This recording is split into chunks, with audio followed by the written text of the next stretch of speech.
Welcome to the ITU 2022 Plenipotentiary Conference here in Bucharest, Romania, where I'm very pleased to be joined in the studio today by Dr. Amr Talaat, who is the Minister of Communications and Information Technology for Egypt. Dr. Talaat, welcome to the studio.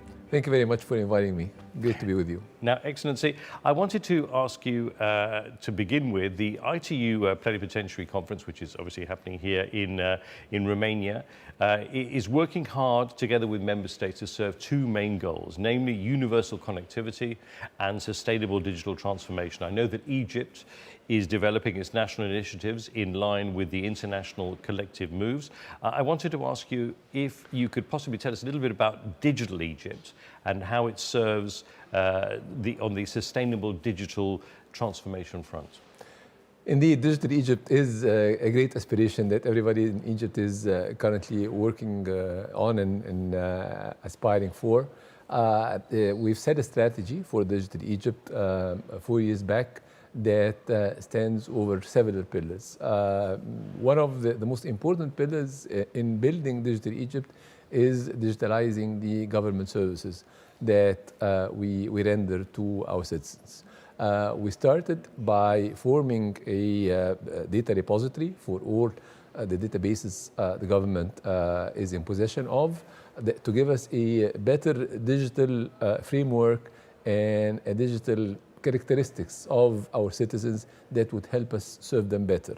And then, of course, we digitalized the processes itself of different government serving agencies. And finally, we built the clouds and infrastructure together with the platform that renders those services. Currently, we have around 150 fully digitalized services on the platform that we avail to our citizens, and we're working to finalize the rest of the services by end of this year. This has been coupled with enhancing our digital infrastructure. We started back in 2018. We invested around $2 billion in the fixed broadband network, replacing copper with fiber and extending the mesh across the country. Since the beginning of 2020, Egypt is #1 in Africa in the average high-speed internet for the continent. It's a position that we're happy with, and we plan to keep on.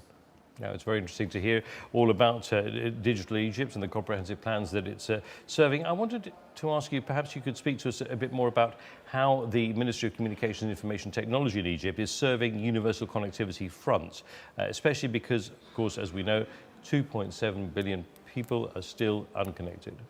Egypt enjoys a unique geographical position in the world.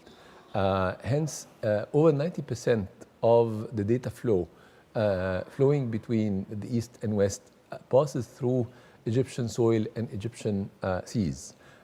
This is a characteristic that obliges Egypt to better serve and maintain the connectivity of the friendly countries around us.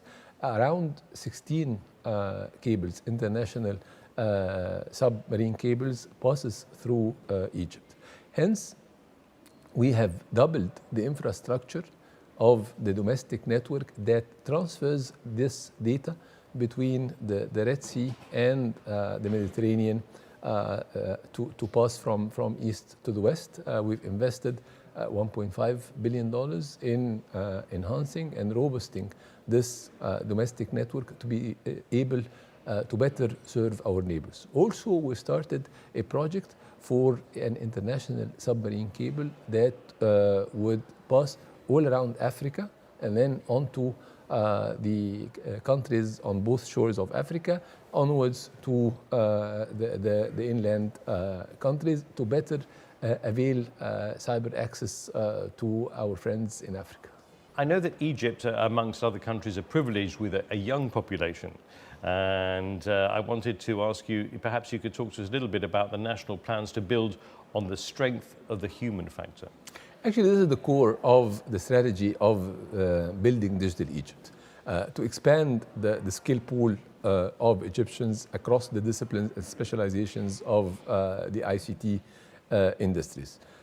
In 4 years, we have multiplied the budget for training of the Ministry of ICT in Egypt by 26.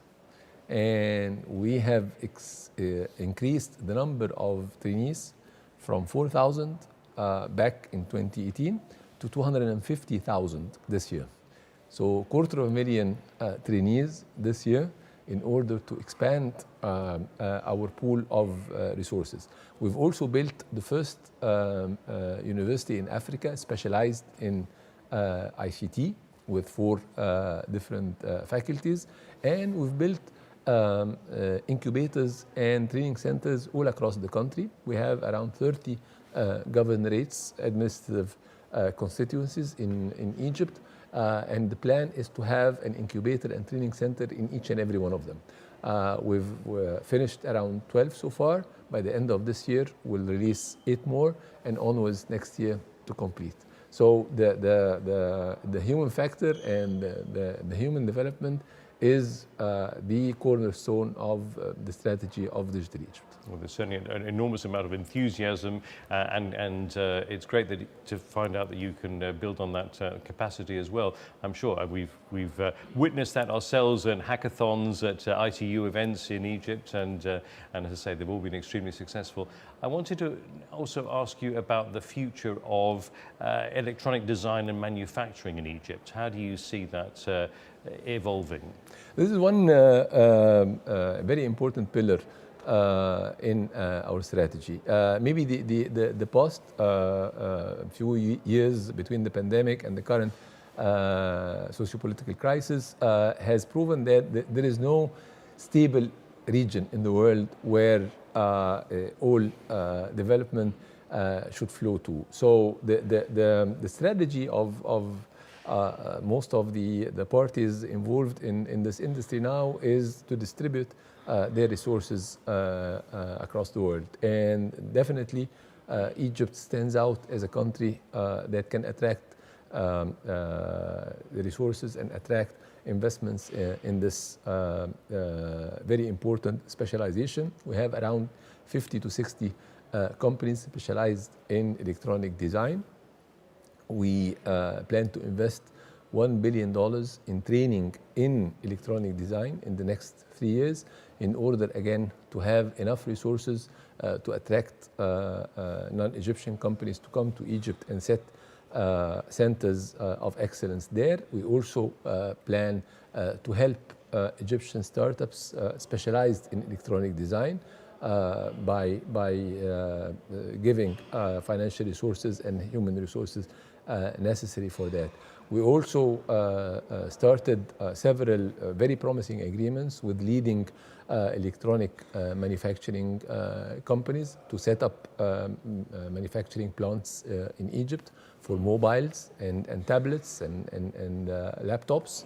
We plan to continue on this route in the coming few years. Now, just finally, you've given up, I'm sure, what is a chunk of your busy schedule to be here at the ITU Plenipotentiary Conference. Why is it important for you to be here physically here in Bucharest? Egypt has always been an active team player in the ITU since we joined back in 1876, and we joined the council in 1973.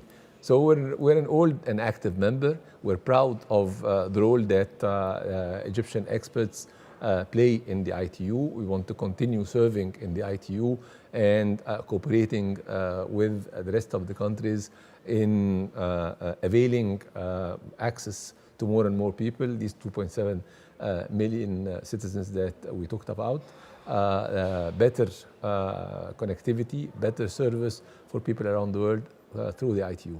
Well, we're very glad to have you here, and we look forward to catching up with you again in the very near future, I'm sure. Dr. Amr, Minister of Communications and Information Technology for Egypt, thank you very much indeed for being with us in the studio today. Thank you very much for having me.